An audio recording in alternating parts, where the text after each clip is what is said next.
Bom, nós vamos então direto aos Estados Unidos para ouvir o que tem a dizer a nossa correspondente Daniela Florenzano, que vai atualizar para a gente o noticiário dos Estados Unidos e a posição do presidente Donald Trump depois da resposta a que eu me referi no início do programa do Iraque, dizendo que exige imediatamente a retirada das tropas norte-americanas do seu território, e do Irã dizendo que não há acordo nuclear nenhum.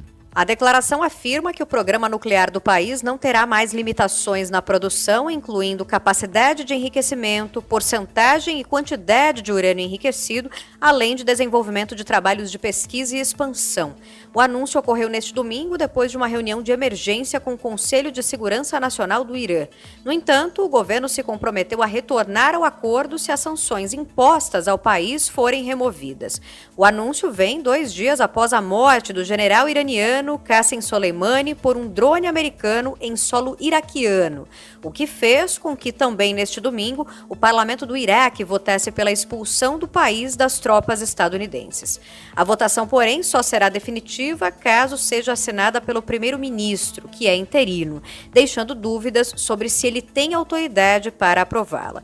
Durante o fim de semana, pelo menos 3 foguetes foram disparados na chamada Zona Verde da capital iraquiana, Bagdé, onde ficam as embaixadas estrangeiras, incluindo a americana. Dos Estados Unidos, Daniela Florenzano para a Rádio Bandeirantes. Bom, e o ex-embaixador do Brasil em Washington, Sérgio Amaral, diz que as hostilidades históricas entre Estados Unidos e Irã, que culminam na atual escalada de tensões, estão ligadas a um fator central. No fundo, o Irã é um obstáculo para uma paz americana no Oriente Médio. Por quê? Porque o Irã rejeita um entendimento com Israel e, sobretudo, se vê como objeto de uma política americana de divisão no Oriente Médio. Bom, uma eventual vingança do Irã contra os Estados Unidos poderá não ser imediata nem violenta como se esperaria. O cientista político Pedro Costa diz que a tradição persa aponta para uma provável reação paciente e localizada. O Irã, ele não vai responder esse ataque, por mais provocador que tenha sido o Donald Trump, mas não vai responder de qualquer maneira. Não vai ser uma vingança, vai ser uma resposta. Deve vir uma resposta, eles não vão deixar isso passar em branco, né? Mas não vão fazer isso ou cair em qualquer armadilha que possa vir do presidente Trump, do mundo ocidental. Eles não vão morder uma isca, conhecendo essa tradição persa, né? É isso, não é, Zaidan? A sensação que todos nós temos é por uma resposta, se vier, contra bases americanas que existem ali naquela região. 27. Né? 27 bases americanas que existem naquela região, né? 80 mil soldados hoje e nunca menos do que 65 mil soldados, né, que os Estados Unidos mantêm ali. Tem bases por todo lado, inclusive no norte da África, no caso do Egito e tal. Oman, no Catar, que aliás é um aliado informal do Irã. Até por isso está isolado hoje, a Arábia Saudita e tal. Tem base em Israel, base na Arábia Saudita, na Turquia. E na Turquia há 50 artefatos nucleares. Né? É claro que isso aí, você está estendendo as possibilidades até uma situação que não é verossímil nesse momento. Estão falando em arma nuclear. Isso é óbvio. E a própria reação do Irã. O Irã é um país que está numa gravíssima crise financeira. Até o mês passado, nós vimos aí manifestações de rua que foram reprimidas pelo governo iraniano, inclusive, outro dia até o Jamil citava isso, né, Thaís? Com o corte da internet para que as pessoas não marcassem encontros, se mobilizassem, não se mobilizassem, né? Que aliás, esse foi um instrumento fundamental na chamada Primavera Árabe, né? Mas o fato é que desde a queda do Reza Pahlavi em 79, que era um aliado do Ocidente, e a revolução feita pelo Khomeini, tanto que a guerra de 8 anos Iraque e Irã, o Saddam Hussein teve apoio, é bom lembrar que isso era na Guerra Fria, ele teve apoio dos Estados Unidos e da União Soviética.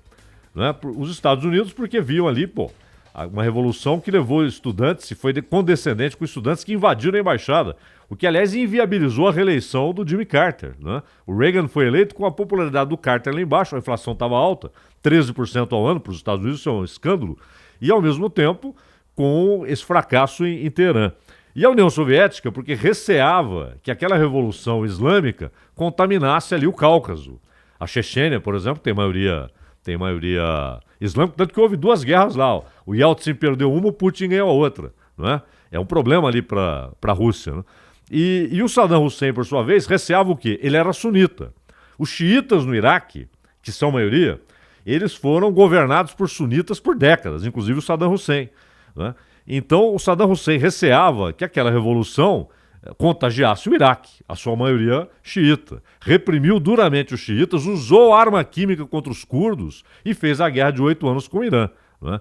Então, é uma relação tensa. E hoje o Irã tem clara... O Irã hoje governa Bagdá, governa Damasco, junto com a Rússia, claro, junto com o Putin, e tem uma influência tremenda em Beirute com o Hezbollah.